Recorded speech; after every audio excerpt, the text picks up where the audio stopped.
Good afternoon and welcome everyone to the May 7th Government Relations and Communications Committee meeting. I want to welcome to our meeting today our student representative, Abby Adicula. Welcome, Abby. My co-chair, Chuck Madden, and our fellow committee member, Dr. Andrew Babson, and of course, our administrative liaison, Michael Petiti. Mr. Petiti, by any chance, do you have any administrative remarks for us this evening? None today. None today. Okay, terrific. So we would like to then open it up to public comment. Not to call them out or anything, but we have two Radnor High School students who are in the audience today on behalf of one of their classes. If you have any public comment you'd like to make at this time, feel free. And if not, you're welcome to just sit and observe. No thanks? Okay, terrific. Well, then we will move, since there are no other members of the public present, we will move into our approval of minutes. Has everybody had a chance to take a look at the minutes? Yes. Yes. Okay, I have one correction on the minutes. Same one I do? Yeah, Yes. I actually called to find who Charles Miller was. You want to put your mic on? I called to find out who Charles Miller was. He's a friend of mine. Friend of yours? Nice guy. That's the only thing I have for you. Okay, terrific. So we will change who attended the meeting. We would have, maybe Charles Miller can visit us next time, but last time it was Charles Madden who was with us. I checked my calendar, found out I was here actually, Yeah, so. okay. So, all right, with that, we are finished with the approval of minutes, and we're going to move into our first agenda item, which is a recap of our committee's legislative breakfast. Mr. Petiti, would you like to share with everyone about the breakfast? Absolutely, thank you. So on the screen here you will see some photos from our breakfast on April 5th. We had about 30 or so, maybe 25 or 30 attendees, including thank you to Mr. Madden, Ms. Goldman, and Ms. Adicula, who could make it that day. We had other students who joined us for the breakfast, which the purpose of the event is to kind of have a casual, informal conversation with our state representatives. So we were happy to welcome Senator Leach, Representative O'Mara, and Representative Vitale to Radnor Elementary School. And we had a nice discussion, namely on adequately investing in public schools and students, special education funding, school and student safety, and a couple bills and pending legislation that's coming up through that is of interest to education and public ed. So it was about a couple hours, and we had a nice breakfast, and I think we made some good relationships, and it was great to see the students from each of our committees join us, and each of them stood up and gave a little rundown on what it means to them to serve on that committee, and it was nice to hear their kind words for the service that they're doing on behalf of their student body and the district. So I open it up to anyone else who has any other comments about the day, but our 6th annual event I thought was successful. Thank you very much for that recap. Mr. Batten or Dr. Babson, do you have any feedback for Mr. Petiti or Abby on the breakfast? I thought it was really wonderful, but this is kind of related. But my sister actually reached out to Representative O'Mara and Senator Leach, and she asked them, because she just got back from college, so she's looking for service, and they actually both got back to her, and I think she's meeting with Representative O'Mara like next week sometime, so they can discuss service, so she can like help out with Ms. O'Mara. Oh, that's nice. Wow, and that's thanks to you being the mover and shaker that you are. That's terrific. Thank you for sharing that with us. Hope it all works out and that she gets to work with them. That would be wonderful. Mr. Madden? I'd just like to thank everybody that was involved. I had a great time. I think we're moving it past the legislative breakfast. It almost seems like some type of an education summit. Really, it's much more than just having breakfast. I think we strengthened connections that we already have and made some new connections. So I'd like to thank you for that. And I do believe we need to discuss whether we want to transition this into something a little bigger next year. I think it could be. So thank you. And ditto from me. It was Michael and Allison, our communications team, did a tremendous job organizing the breakfast. It's not a simple thing to put together, and I'm sure others helped as well, but I know you did the lion's share of the work, so thank you for that, and thank you, Abby, for coming, and it was, I think, the first time we've had all of our school board student representatives attend, and we even had a student come and sing the national anthem, and we had a fifth grade class perform their award-winning song that they performed at the National Constitution Center. So it really was, we got great feedback on the breakfast, and let's hope that we can continue to have can make great connections like that with our local legislators going forward. So thank you, everybody, for that. It was wonderful, and we'll move from there right into our recap of the Pennsylvania School Boards Association Advocacy Day. Mr. Petiti, did you want to say anything about that?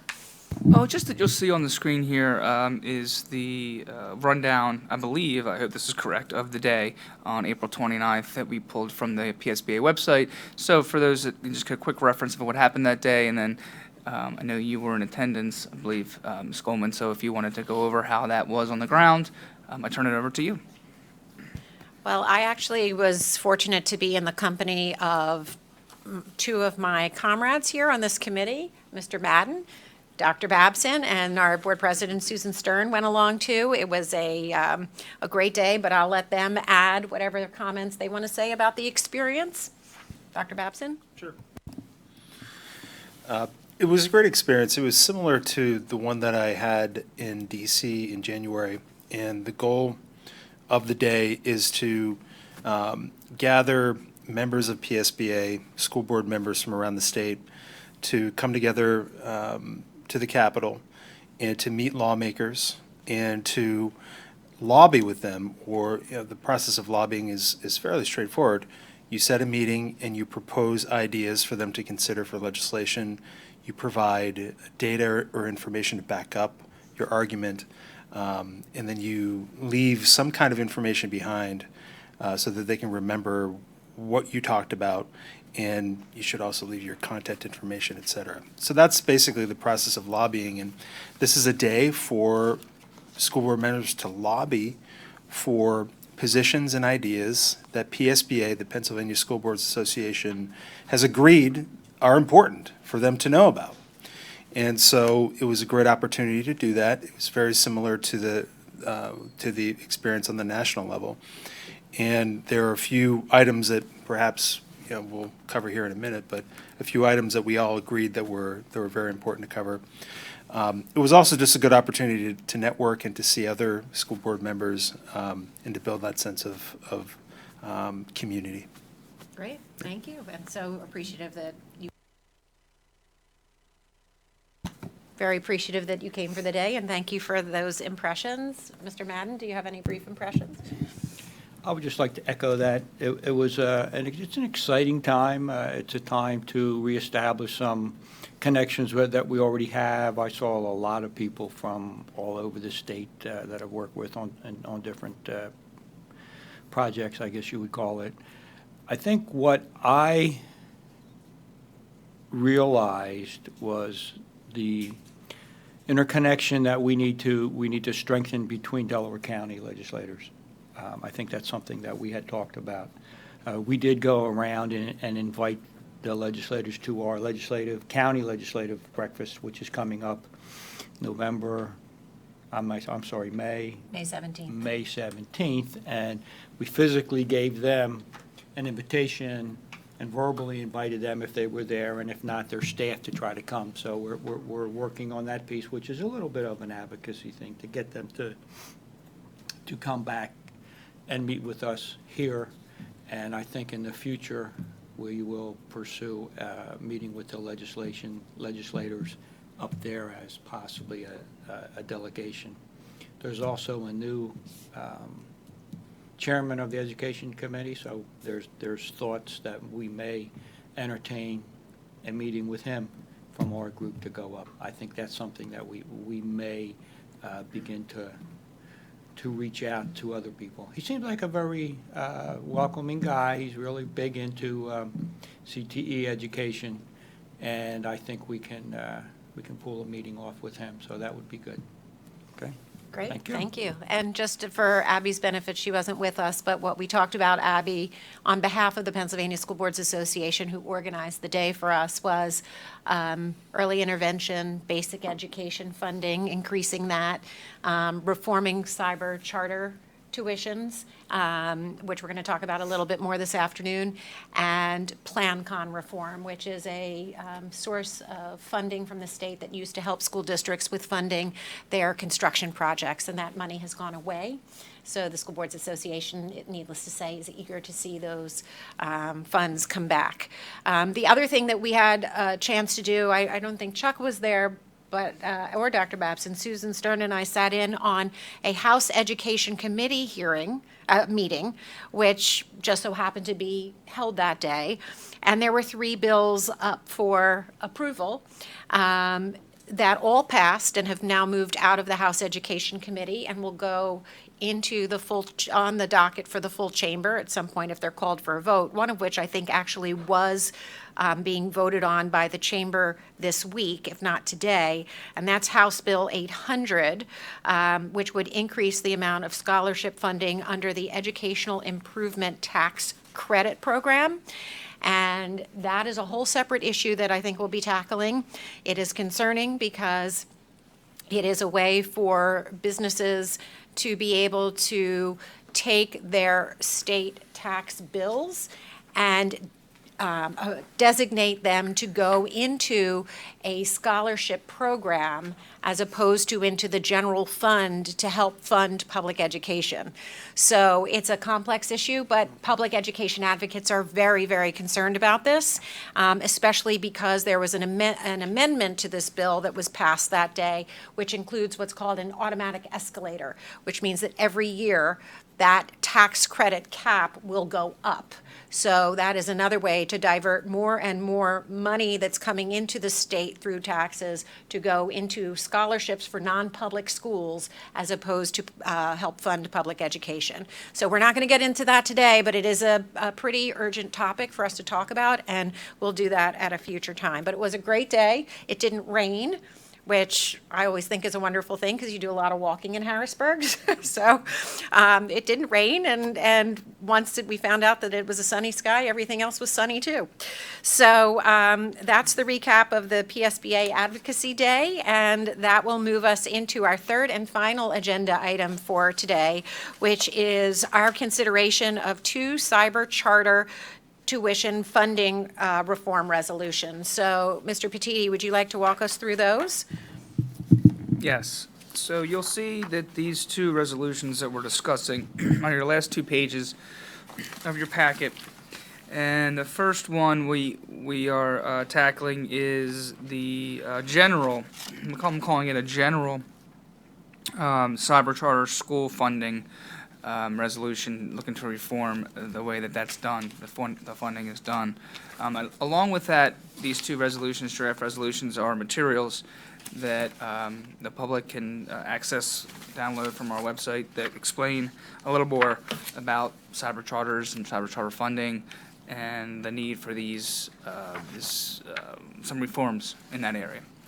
So if we look at the first one, many districts the research that we've done before today have tackled the second one that has specific names of a Senate bill and a House bill. I've seen many districts have passed resolutions specifically about those. Districts have passed resolutions regarding the more general one as well, including those in Haverford School District and I believe, who was the other one local? Garden Valley. Thank you, Garden Valley. So there's some charted territory here with both of these resolutions. No being pun passed. intended. No. Didn't you just say some That wasn't charter territory? intentional, but yes. So we are, kind of following in some footsteps here, but we did add, as you can see, the first one, a table that is specific to Radnor School District and the amount of funding that goes into both special ed costs for cyber charters and regular ed costs over the past 4 years.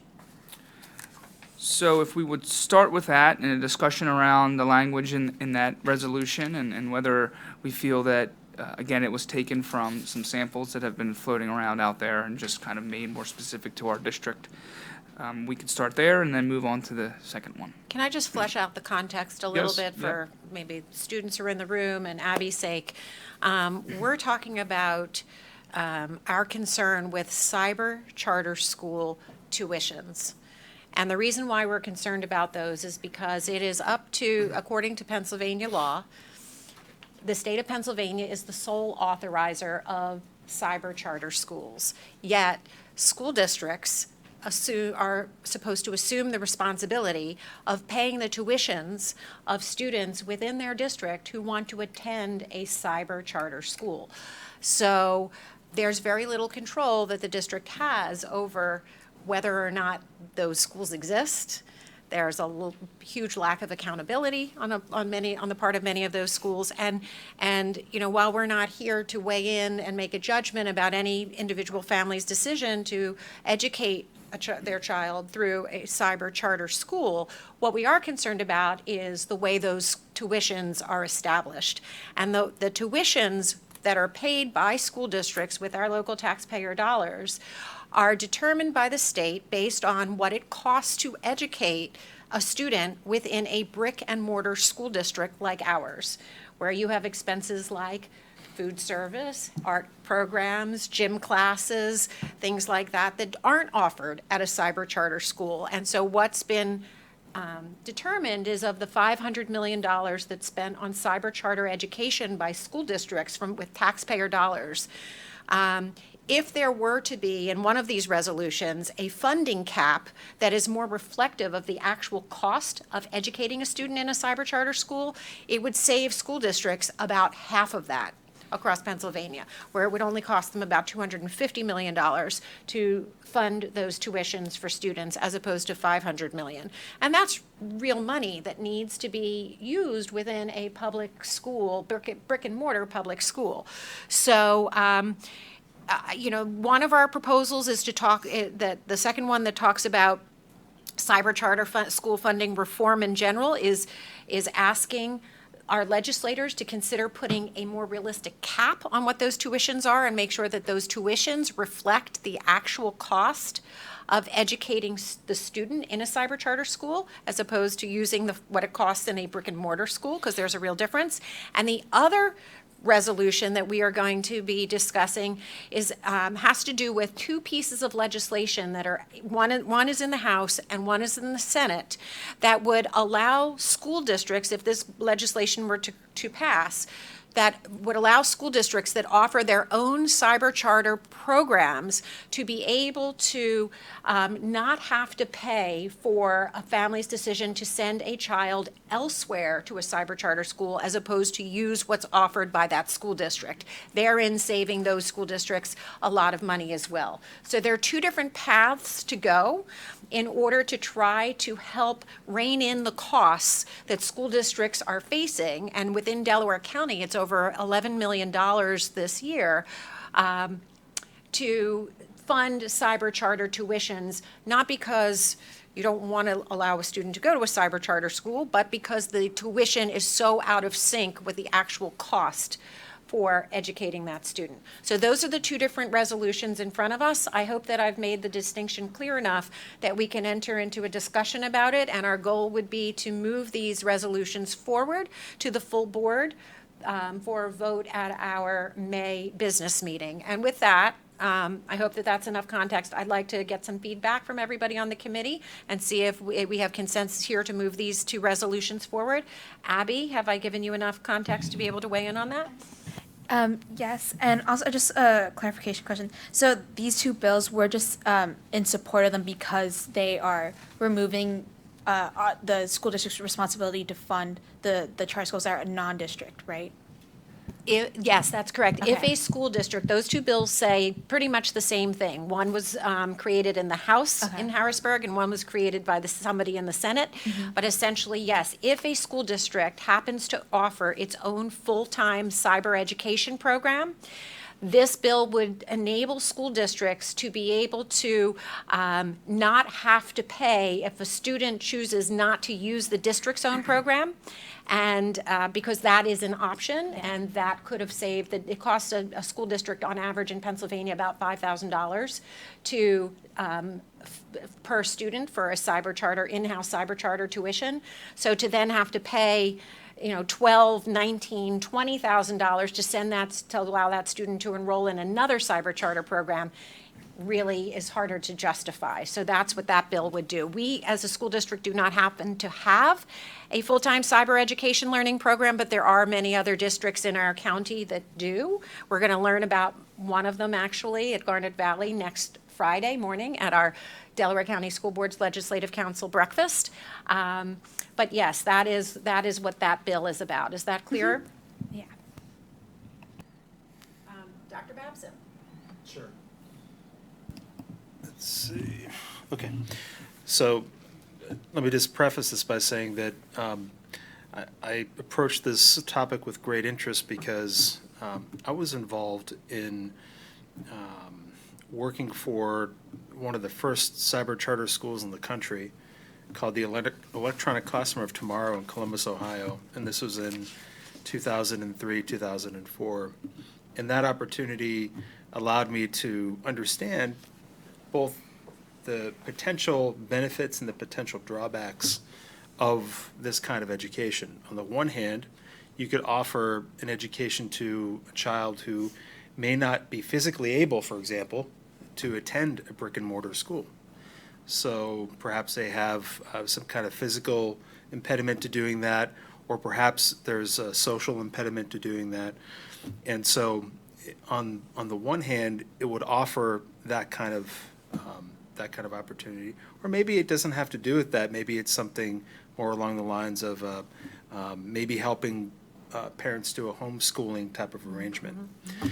So on the other hand, though, you have some of the financial issues, and some people might not know this, but when a child walks through the door of a school, there is a school funding formula per pupil amount that more or less follows that student into the school. And so if that student doesn't go into the building, proverbially the money doesn't follow the student into the building. That's oversimplifying a bit, but that's more or less some of the problem here, is that if a child doesn't actually go to a brick and mortar building for their education in a district, then that is essentially the district losing out on the money for their operating costs for that particular building, so to speak. So the $5,000 idea allows the student to stay within the district, but also the district isn't losing the money from that student attending a cyber charter school. So that's sort of how I understand it. And I think that this could be a nice way to perhaps split the difference of a child can have that opportunity if he or she wants, the parent can have that opportunity for their child if they want, but on the other hand, the school doesn't lose out. Now, there are lots of other details to work out in terms of, let's say, how this affects, who's doing the teaching and how does that, there are lots of ways that we have to explore this, but I think it's a positive step forward in maybe adding a little bit of accountability to the process, also adding a bit of economic sanity. That word might be too strong, but some kind of economic fairness, let's say, to the process. Those are some of my thoughts. Right. So you're in favor, before I turn to Mr. Madden, we have two different resolutions that approach cyber charter funding reform in different ways, but basically are, at the end of the day, are trying to instill some fairness, which is the word that you used, and would it be your recommendation to move both of those forward to the full board? Yes, that was my Roundabout way. elaborated Saying way it. of saying yes. Okay, Thanks. Yep. terrific. And Abby, I assume you would recommend that as well. Mr. Madden, what do you think? Interesting. Yes, I also would be in favor of moving it. I think one of the pieces that I have a little bit of a question with is the 1, 2, 3, 4, the fifth whereas down there. The majority of non-district. I don't like the fact, I don't know where that comes from, the majority of it. And the majority of these charters have consistently placed at the bottom 5%. So I would just need where that comes from. And a majority, if it is statistical, if it's quoted from someplace, there actually should be something other than a majority. It could be the actual number that's in there. Is it 50%? 51%? Is it 80%? Is it 90%? That's not that clear for me. Okay. So, and that basically would be about the only clarification that I would like to see. Unless you wanted to, and I don't need this, but I don't know whether the term high-performing is taken from someplace and whether that's defined, what a high-performing. I mean, we always say we are a high-performing school district. I don't know what the definition, whether there is a definition for that in there. So it says school districts that that's a good operate their point. own high-performing programs can do so at a significantly reduced costs. Okay? So, I mean, if we were going to create one, yes, I would imagine it would be highly performing to our standards. So that would just be a question for the next time. I don't need to know that, Do you think, particularly now. Mr. Madden, striking high performing is? No, I would prefer to know what that means. I mean, if we're going to say we're putting up a cyber school in, yeah, I want it to be high performing. I don't want it to be high performing to my standard. Sure. I would like it to be my standard, but an agreed upon standard. Sure, yeah. Is something that I think might help. That's good. And I think the other piece is that somewhere, I think we can join in with an IU. I don't think we have to have it. I think we can, I use charge. yeah, I think we can.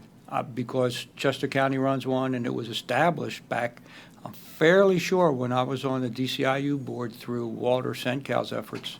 But their to districts have establish to it. pay tuition to the Oh, CCIU, yeah, just the same way yeah. that they But do. it's in use right now, and there are districts in Delaware County that use that for their So I cybers. guess I'm not clear, when you say that the IUs can join in, tell me a little bit more about what you No, mean. the IUs can provide the service. It would be another service that the IU could create.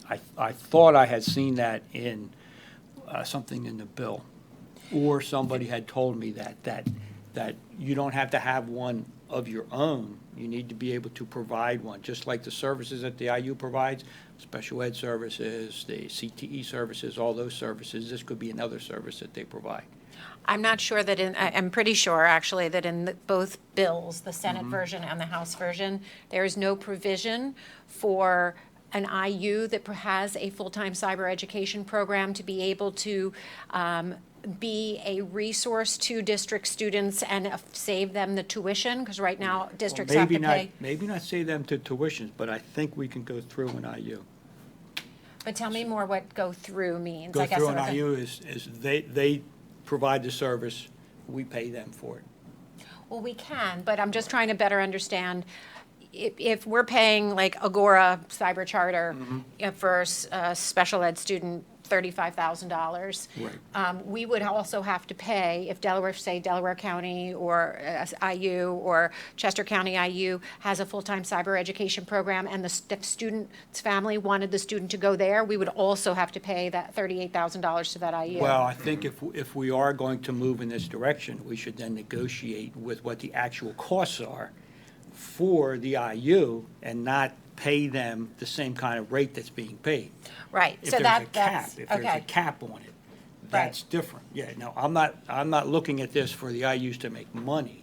I'm looking on them to provide it at a rate that is acceptable to the sending schools. Gotcha, okay. Which that- we could bring forward. Yeah, that's another iteration of the bill that we Yeah. should probably talk about, and I think that might be something to discuss when we're at an IU next Friday, as a matter of fact, because we will be at our intermediate unit next Friday, and that might be a really legitimate conversation to start and say, like, you know, well, 'Cause I what get- about the IUs helping us? Well, I did look into the one at Chester County. They provide cyber schooling for Delaware County and also for Chester County. Right. students. I don't think it's the lack of availability of cyber We're talking education about the programs. costs. But the cost Yeah. is not helping us at all at this point, so. Well, the IUs are not supposed to be in a business to make money. They're supposed to be in a business to provide services for the students that they serve, And we are the people, the school boards are the people that fund that.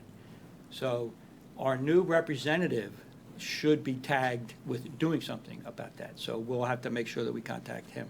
Yes, we certainly will, and you have your pen out, and I see you're making some notes I as do we have go it. along. I wanted to speak briefly, when you asked Chuck about high performing, in the report that came along with everybody's packet today from Education Voters of PA that did the review of cyber charter tuition funding, they cited two different criteria for high performing, or low performing for that matter. And one is school performance profiles, and how students who are students within various cyber charter school entities have performed on the old school performance profile, which we now no longer have in Pennsylvania. It's called the PA Future Ready Index. But for the years that the school performance profile was in there, they have scores based on performance of students there. And they also talk about four-year cohort graduation rates for Pennsylvania licensed cyber charter schools. So I think in terms of high performing, and we can certainly flesh out this definition, I think it's safe to say that we're talking about what are the graduation rates for students in these cyber charter schools, and also what are the school performance profile numbers. That's what the report is Right. talking about. But I think one of the pieces that we have to be careful of with the graduation rates would be what some of the purposes are of cyber schools. And it may be a short-term solution for a child who possibly could have a medical condition, possibly could have some type of a diagnosis that would not allow them to attend a school. So they may only be in there for a short period of time. What we do have to be aware of is that there is some, I would say, manipulation done for students in regards to, if they're not being successful, they're kind of moved out. So it's very, it's something that we, I guess, should get a little bit more information on, just for ourselves, not for this resolution. But oftentimes, like in Radnor, our school district, for instance, we don't just, if kids are having some issues or they're not up to par with the grades, we have to educate them, and we have to put the resources in to get that done. Other cybers can just like almost cut them loose.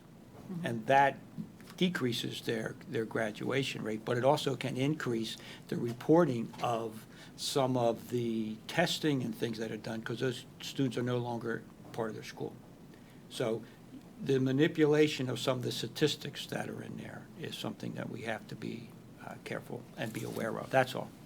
Well, I think if you want to bring up some of those issues, we'll, at our next Friday's legislative breakfast at the DCIU, and hopefully, maybe, Abby, you'll be able. Next Friday from 7:30 to 9. I know Chuck's coming. Andrew, if you're able to make it, Mr. Petiti. I'm out of town, Okay. unfortunately. These are questions, Chuck, that I hope that you'll bring up, because we'll have some legitimate experts on the subject there in the room with us, and we can try to flesh out more of this. But in the meantime, just to wrap up our discussion about these proposed resolutions, we have two resolutions we'd like to move forward. The one about Senate Bill 34 and House Bill 526, Chuck would just like to a little bit more specific, more specific what majority refers to, what percentage, I guess, of non-district cyber charter schools have placed in the bottom 5% for educational performance, And it correct? would also be interesting, for our own sake, to find out what's the percentage of district cyber schools that have and where do they place? In other words, if we're saying we want to be able to establish, and some of the districts have these schools, how are they actually doing? Are they doing well? I don't know. Well, I think the graduation requirements for students who are in cyber charters that are run by school districts stay the same. And that the challenge is that accountability on the part of independent cyber charter schools is that they are not beholden to a lot of the standards that the state places on us as school districts. So when we run a program, the number of credits and the graduation requirements that the state puts on us I imagine would also apply to one of our cyber I'm not education sure. students. But we because can look into They that. established their own school day, so even if it is us running it, we still would have to establish those type of things, and they could be different. Okay, well, again, that's we another have good a, question. I hope you're Okay. taking notes, because those are good questions up there, okay? And you'll report back to us. But in the meantime, I think it's safe to Yep. say, to wrap up this item on the agenda, that we have two proposals ready to move forward to the full board, and we'll have an interesting conversation next week to further inform our discussion at the regular business meeting. With that said, I think that actually brings us to the conclusion of our meeting. We have new business. Does anybody have new business that they would like to raise this evening? Public comment? Oh, I was going to get to that. I'm just checking about new business first. Okay. Yeah, no new business? Okay, then we have our last opportunity for public comment before the meeting concludes. Does anybody want to make any public comment? No? Okay, so we will wrap up our meeting, and thank you, everybody, for being here today. Thank you.